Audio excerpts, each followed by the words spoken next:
Sí, muy buenas tardes. Un gusto verlo siempre a las 3 de la tarde. A la hora en que mataron a Lola, estamos en el Centro Multimedial del Ministerio de Cultura de Cuba y en el canal Crear TV, siempre con alguien muy importante del mundo del arte y la cultura cubanas, o una mesa de debate. Pero he preferido hoy traer un invitado muy especial, acabado de regresar de una larga misión, y enriquecedora por cierto, en nuestro hermano país azteca.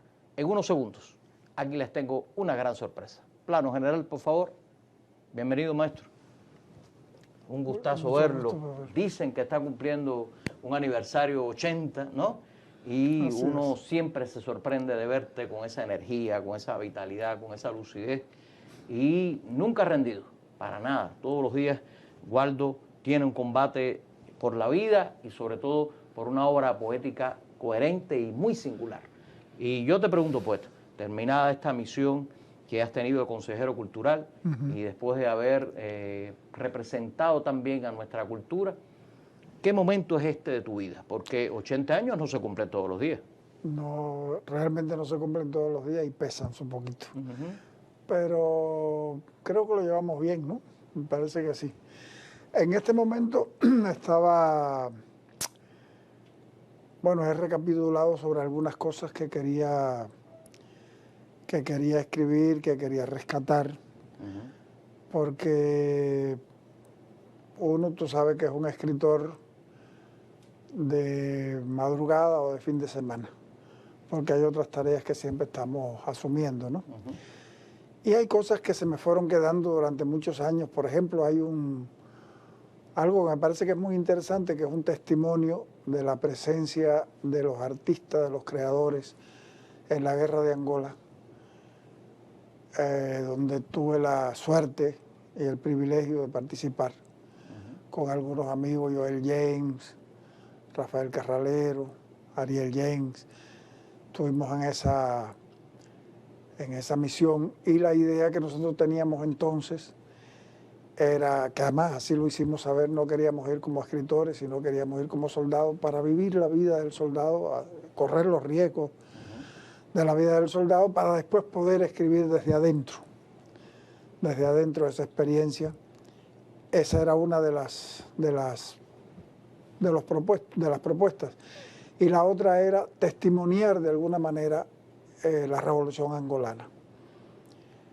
La parte primera la cumplimos bastante bien, es decir, yo escribí un cuaderno de poesía, Ariel hizo también un cuaderno de poesía, Joel escribió una novela interesantísima que se llama Las tierras del fin del mundo, Joel James la escribió, pero el trabajo, por ejemplo, del testimonio de la guerra de Angola, de la revolución angolana, se fue quedando, son casi 600 páginas, fueron entrevistas que se hicieron menos a Neto, de Lopo de Nacimiento, en ese momento era el primer ministro, hasta abajo, a la gente del pueblo, los que asaltaron las cárceles, las calles, las mujeres, los hombres que en las comunidades organizaron toda la lucha durante tantos años contra el colonialismo portugués. Todo eso estaba grabado, fueron entrevistas larguísimas que yo traduje estando en Angola y traduje también alguna parte aquí, pero desde el 76 estaban guardadas en caja. Entonces decidí ahora, fue la pandemia la que de alguna manera me empujó, ¿no? Decidí hacer dos cosas. Una, la parte testimonial de nuestra presencia allí, que sería la primera parte de un libro que estoy trabajando, y la segunda parte sería estas entrevistas. Tal vez no toda la entrevista, sino fragmentos de la entrevista. Creía que no había hecho nada, que las había guardado. Y como diría un amigo mío, oh, sorpresa, cuando abrí las cajas me di cuenta que ya las había estado trabajando. Casi 40 años, más de 40 años. Sí, del 76, imagínate. Cuando abrí las cajas me di cuenta que había ya un volumen de 150 páginas que ya estaba trabajado. Por lo tanto, tengo eso bastante adelantado y en eso estoy. Eso me da esperanza, en eso poeta, sobre algunos de los proyectos. que aún están en caja. Sí. Pero bueno, quería preguntarte, de todas maneras, regresar a la isla, ¿no? Regresar a este calor, claro, tú sabes, ¿no? Y sí, a todo claro, lo que ella implica. De todas maneras, es una experiencia vital importante, porque no. ¿de cuántos años en México estamos hablando? Fíjate, nosotros tuvimos un primer periodo. A mi mujer le gusta decir que son como las series de Netflix, ¿no? La primera temporada fue del 2010 a finales del 2013. Vinimos, estuvimos aquí casi 3 años, no, 3 años exactamente, que fue cuando me ocupé de la Casa del Alba. Así es. En ese momento. Y después, pues Abel me pidió que volviera de nuevo. Cuando le pregunté, pero ¿por qué tengo que volver de nuevo? Me dice, vuelve, ve por 2 años, ve provisional como yo. Era la época que él lo había nombrado ministro provisional de Cultura otra vez. Y la provisionalidad duró 6 años. Así es. 6 años. O sea, desde el 17 hasta ahora. Hasta diciembre del año. En ese país verdaderamente conoces prácticamente, sí, ¿no? Hasta los sitios más recónditos. Sí, ahí yo conozco todo ese país, porque antes de ir como consejero cultural yo tenía una relación muy entrañable. Yo creo que eso fue lo que determinó que me mandaran, ¿no?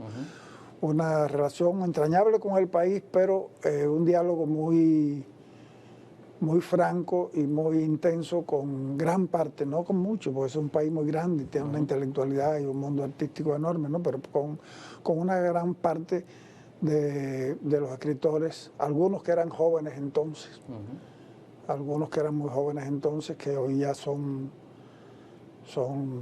los más reconocidos, algunos de los más reconocidos de México, y esa relación la empecé con ellos desde los 80, desde quizás el año 80.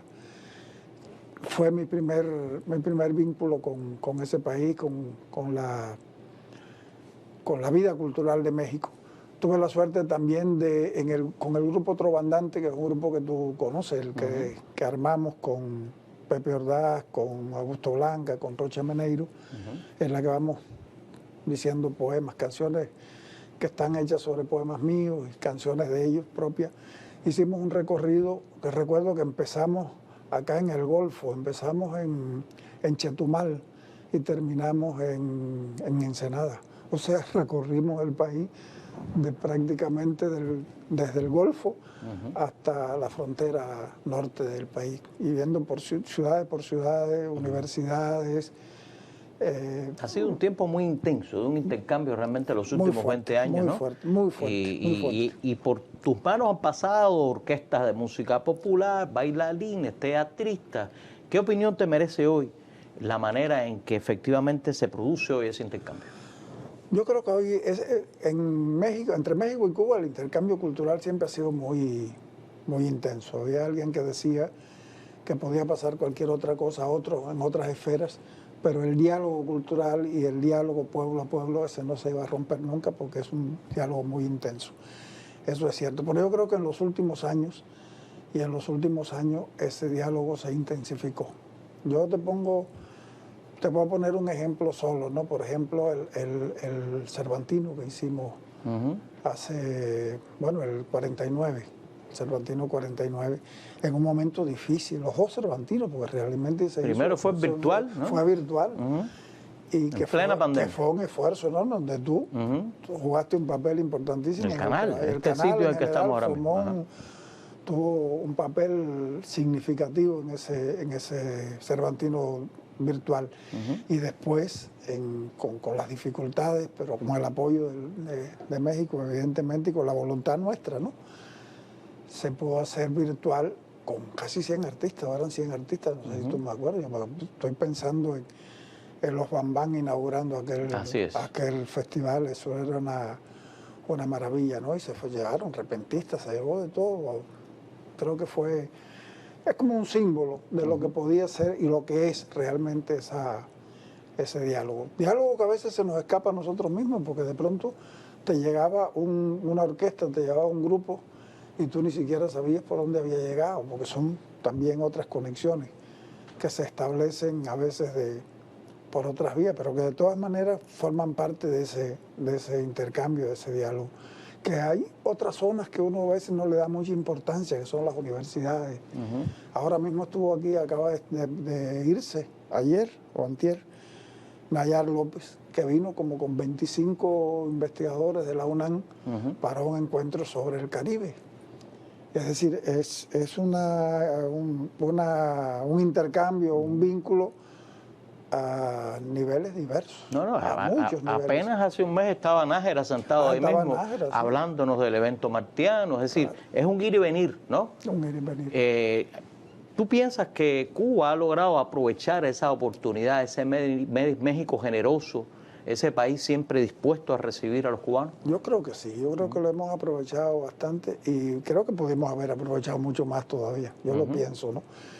Pero yo creo que sí, que lo hemos aprovechado bastante bien, por lo menos en el periodo que yo estuve,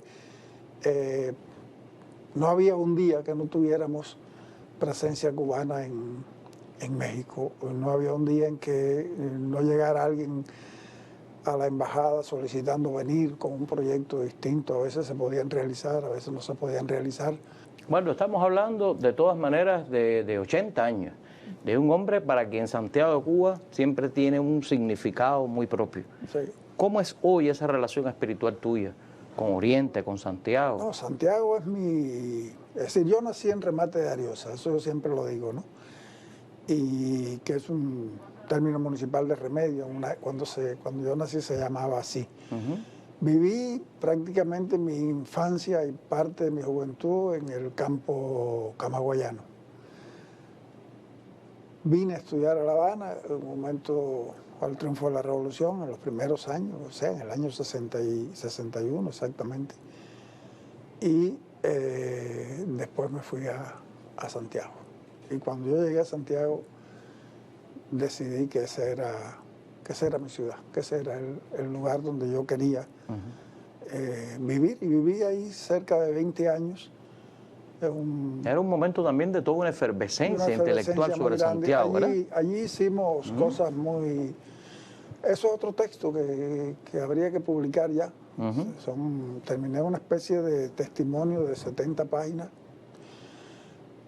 para un libro que estaban haciendo unos compañeros de la juventud de la época, y hablo de todo ese trabajo de la cultura, de la fundación y por ejemplo, del movimiento de escritores y artistas jóvenes que fundamos en Santiago, que no fue fácil, fue complicado, porque era la época en que ya había nacido la Brigada de Hermanos ahí, pero la Brigada de Hermanos ahí nada más que funcionaba para La Habana, y nosotros, jóvenes y rebeldes, y decididos a hacer cosas, pues decidimos hacer la columna juvenil de escritores y artistas de Oriente. Así se llamaba, la columna juvenil de escritores y artistas. Tuvimos tantos problemas. Llegando yo a Holguín siempre oí tanto hablar, ¿no? De lo que significó. Holguín fue muy importante para la columna. Fue muy importante porque fue de las provincias, o sea, en esa época eran las regiones.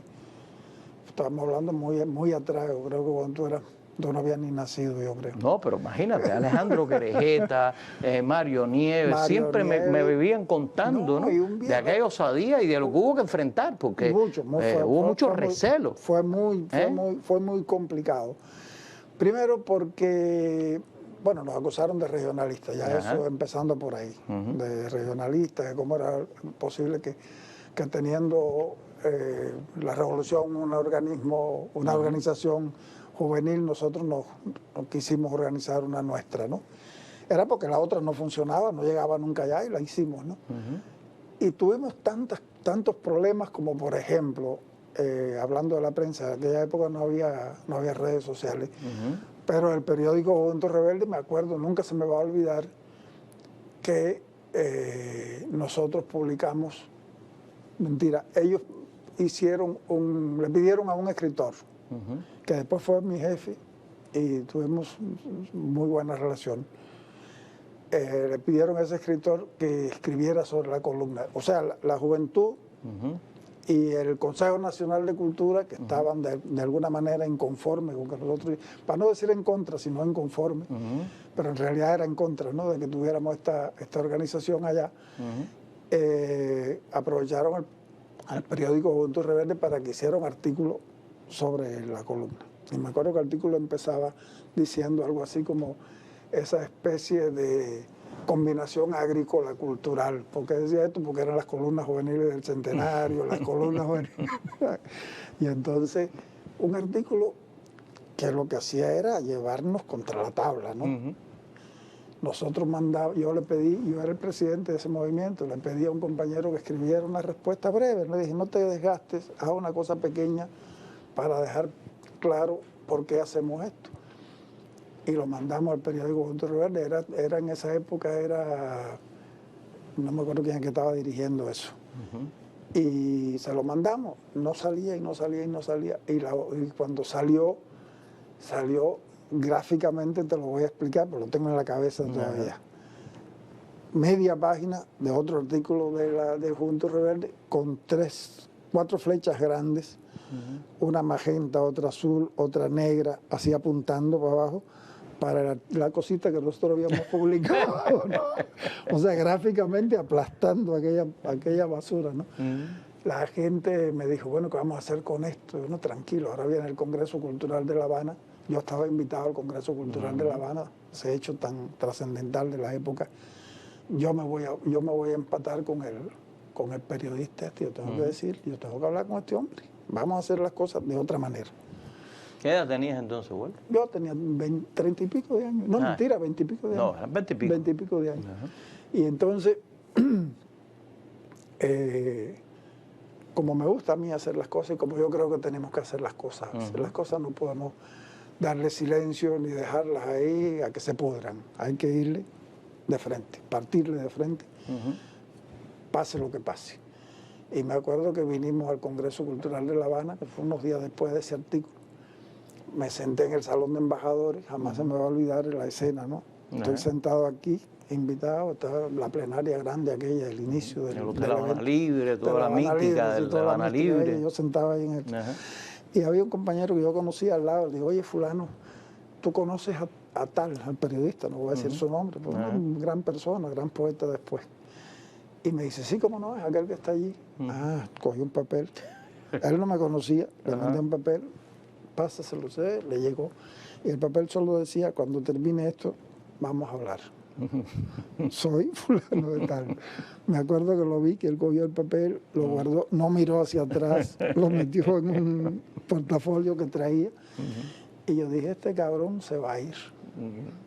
Se va a ir. Y me levanté y me paré en la puerta. Y efectivamente agarró el maletín y salió. Pero cuando salió, no me conocía yo, a él ya sí. Tenía esa ventaja. Le dije, yo soy fulano. Y entonces me dijo una cosa que me partió. Me dice, el trabajo que ustedes están haciendo es una maravilla, esas cosas hay que hacerlas. Le viré a la espalda. Y estuve como 3 años sin hablarlo, y fue por mi jefe. Hasta un día en Camagüey, cerca del Tínima, que vino y me dijo, oye, ¿hasta cuándo vamos a seguir nosotros sin hablar? Y dice, yo soy tu jefe ahora nacional. Y después fue un gran amigo. Era la época, eran los conflictos. Que no son conflictos, los conflictos no nacieron hoy, los conflictos han estado siempre. Pero Santiago tenía que ver con todo aquello. Todo eso, Santiago, ¿no? Era así, Santiago la fundación del Festival del Caribe, ¿no? El hecho de efectivamente que La Habana no podía seguir dirigiéndolo todo como si fuera una metrópoli cultural. Claro que sí, así era como era. Aquello era una maravilla, eso, pero había que hacerlo así. Joel, Jen y yo cargando bancos y sillas para armar aquello, como tú haces. Y echando a andar, pero aquello fue maravilloso, no solo la fundación de la Casa del Caribe, que eso costó. Hay una historia que la gente no conoce, porque yo cuando fui a hablar hace poco al Festival del Caribe de la Casa del Caribe, cómo nació todo eso, oí un compañero hablando y le dije, oye, si tú no sabes cómo se hizo esto, no debes hablar de ese tema, ¿no? Sí, porque llegan a terrorizarlo tanto que parece que eso toda la vida existió. Sí, todo esto. O que fue reconocido. Había una... Nosotros operábamos... Porque la Casa del Caribe nace también como a contrapelo en ese momento, ¿no? Sí, mira, nosotros éramos un equipo. Realmente éramos un equipo. Trabajábamos siempre como equipo. Joel Yen, Ariel Yen, Coscauce, Luis Díaz Obardo, que se murió demasiado joven, Carralero, un grupo. Nosotros trabajábamos siempre en grupo. Nos reuníamos, por supuesto, en Santiago de Cuba, con una botella de ron, no había otra manera. Nos reuníamos primero en literatura, que yo era el director de literatura, después, cuando yo fui presidente de la UNIA, nos reuníamos en la UNIA y ahí nacían los proyectos. Me acuerdo que el proyecto del Festival del Caribe, que era un festival nacional inicialmente, nació en una conversación como esta. Yo me acuerdo que acompañé a Joel y otros compañeros prácticamente por todo el país, viendo los grupos haitianos, los grupos jamaicanos, para hacer ese festival nacional. Esto nos llevó un día, conversando ahí en la casa, en la UNIAC, dice Joel, fíjate, bueno, la UNIAC no me acuerdo en qué lugar estábamos reunidos. Hay que hacer, esto no puede ser así, tenemos que tener una institución para funcionar esto. Y entonces se pensó en la idea de la Casa del Caribe. Y empezamos a darle taller cómo hacer esta Casa del Caribe, pero primero hicimos un suplemento en el Sierra Maestra que se llamaba Del Caribe. Después empezó el festival y en algún momento cuando ya lo teníamos maduro, bueno, ahora lo que hace falta es convencer al partido y al gobierno de que nos den un apoyo en este sentido. Cuando estábamos en este proceso, ¿quién va a dirigir la Casa del Caribe? ¿A quién proponemos para dirigir? Tiene que ser Joel, que tiene todas las condiciones, etc. Pero Joel siempre fue una figura polémica. Un guerrero. Un guerrero, una figura polémica. No es que nadie discutiera o pusiera en duda su condición revolucionaria, ni mucho menos, pero era un tipo incómodo, más que otra cosa, incómodo. Y entonces me dijo, bueno, pero ¿cómo resolvemos esto? ¿Cómo resolvemos esta incomodidad para que acepte? Yo me acuerdo que yo hice una jugarreta que después la hice en Angola también. Me fui a ver a Balaguer, que era el secretario del partido, con el cual yo tenía una magnífica persona, que nos apoyaba muchísimo. Y yo tenía particularmente una muy buena relación con él. Y le digo, Balaguer, tenemos este proyecto. Me dice, coño, qué buena idea, Waldo, qué buena idea. Pero ¿quién va a dirigir eso? Digo, hemos pensado en Joel Yen. Ya estaba preparada la respuesta. Hemos pensado en Joel Yen. Y entonces él me dice, bueno, Joel, fíjate, yo no tengo ninguna dificultad para que lo sea, pero tiene que aprobarlo Armando Jar. Tú consulta al ministro. Salgo de Santiago para La Habana. Botalín, Miguel Ángel Botalín era el que estaba con Jar aquí, que era como una especie de asesor de Jar principal, que por cierto tenían un pique de Botalín, bueno, con Joel en esa época, eran muy amigos, se querían muchísimo. Y le digo a Botalín, traigo este proyecto. Me dice, Botalín, magnífico. ¿Y quién va a dirigirlo? Joel dice, magnífico, Botalín, increíble. Me dice, no, Joel es el que tiene que ser, no puede ser otro. Digo, bueno, introdúceme ahí con Jar, a ver qué vamos a hacer. Vamos a ver a Jar, y cuando yo le digo eso, Jar, ¿tú te acuerdas que él cuando algo lo sorprendía se reía? Cuando se lo digo, se ríe, se echa para atrás y me dice, y entonces se mira para mí y me dice, ¿qué dice el partido? No, el partido está de acuerdo. Balaguer me dijo que estaba de acuerdo, que le preguntara a usted. O sea, no, si el partido está de acuerdo, yo estoy de acuerdo. Y así es como logramos que eso se hiciera. Y la Casa del Caribe realmente, bueno, fue una idea muy hermosa que ha seguido dando fruto. Claro. Que ha seguido dando fruto. Santiago fue siempre, desde antes de la Revolución, durante la Revolución y ahora, a pesar de todo, sigue siendo un lugar que genera mucho. Es un lugar donde uno, desde que yo lo sentí así. Cuando tú entras ahí en el aire una vibración, hay una atmósfera en esa ciudad que te invita a crear, que te invita a hacer. En Oriente en general, porque yo, por ejemplo, en Holguín me sentía tuve muchos amigos, todo este grupo del que tú hablaste, más otros, ¿no? Claro. Más otros, por ejemplo, Paquito García Benítez, que tú no llegaste a conocerlo, ¿no? No, pero siempre también recibí todas las anécdotas. Paquito García Benítez, que era más joven que nosotros. Marquito tenía, en esa época que lo conocimos, más de 70 años. Y era más joven que nosotros.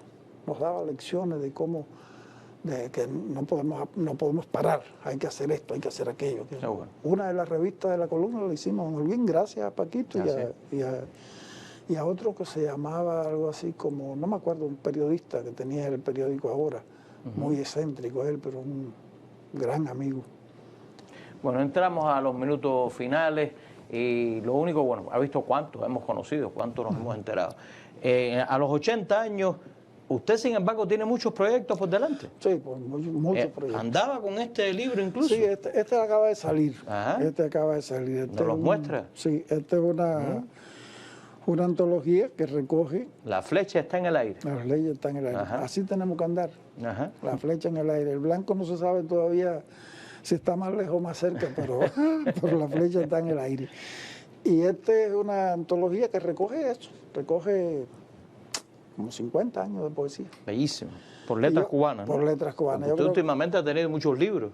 Sí, hay que decirlo, ¿no? Sí, yo he tenido mucha suerte. Habría que decir, como decía Lezama, que ha sido la época de la imprenta. Lezama decía, este es el año de la imprenta, cuando le salían los libros, ¿no? Y entonces a mí me salió un libro en Rumanía, me salieron 2 en Estados Unidos, me salió 1 en Ecuador, salieron 2 en México, salió este. Yo creo que excelente. Que ha sido... Bueno, que festejemos los 90 con ese mismo brillo, con esa misma energía, que nos coja trabajando. Vamos a ver.